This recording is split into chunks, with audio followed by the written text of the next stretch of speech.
40 years ago, my partner and I are wandering along an endless stretch of beach on the wild, deserted Taranaki Coast on the North Island of New Zealand. She was born and grew up here.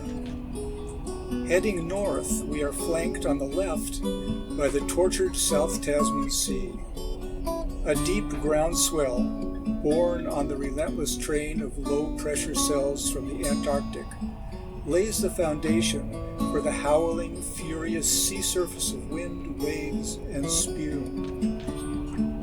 On our right is a near-vertical 100-meter-high cliff that plateaus on thousands of hectares of grassy rangeland that is the grazing grounds for more sheep than the eye can count.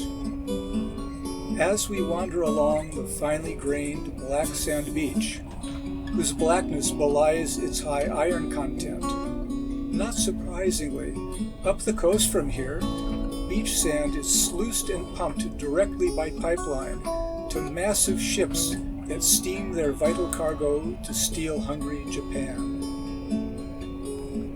As we wander along, we discover sheep carcasses in varying stages of decomposition that seem to be regularly spaced out every 100 meters on the sand at the base of the cliff.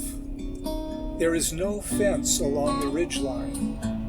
Along this wild coast, this is acceptable collateral damage, because to construct and maintain a 5-strand, number 8 barbed wire fence with native tundra hardwood posts along this cliff-edge western boundary is too cost-prohibitive compared to the loss by attrition of an acceptable number of sheep per year. It's a kind of Darwinian selection. This makes complete sense to the farmers and their accountants. The loss of lives of sentient beings does not figure into their balance sheets. As my eyes scale the cliff at a distance of several hundred meters along the beach, I notice a sheep who is standing stock still on a ledge not much wider than himself. The ledge is maybe 3 meters below the sheer edge where the cliff meets the plateau. I can't imagine how or why he could have ended up there. It is obvious, however, that there is no possible way that he can back up and scale the wall back to the surface. As I approach the spot directly below from where he is, our eyes lock. Through a telepathic connection that standard physics is wont to explain, we are bound together in this predicament. We are in suspended non-duality. He is at once pleading with me to do something and accepting his plight, resigned to his certain fate.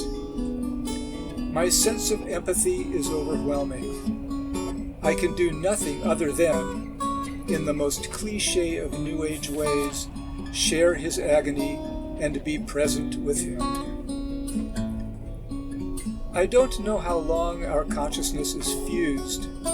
Time disappears, my ego dissolves, and here I am totally in the here and now, in a second state that those who meditate yearn to achieve. It is agonizing for me to leave this soul brother on his cliff ledge, but we have to go. In some unfathomable way, in the 40 years that had elapsed, we are still connected in a bond out of time and space. In the present moment, I find that I am again looking at the sheep on the ledge. But now, the sheep is us, and our civilization is the ledge. We are in a predicament from which there is no escape. There is no real room for maneuver, and we can't backpedal our way out of it. We must accept our fate and deal with it. Honesty obliges. We Homo sapiens sapiens didn't have the cognitive capacity to anticipate the folly of our derailment from nature hundreds of thousands of years ago, when we cooked our first meal over an open fire and fashioned our first obsidian spearhead. Today, we lack the basic wisdom to live in accordance with natural imperatives, and the maturity to accept that we're playing a key role in mass extinction, our own in the process. If we can reach a place within ourselves where there is no blame or recrimination, we will be able to live whatever we're experiencing right now with tranquility and joyfulness. Or, as a celebrated present-day sage has famously said, "Keep on truckin', dude."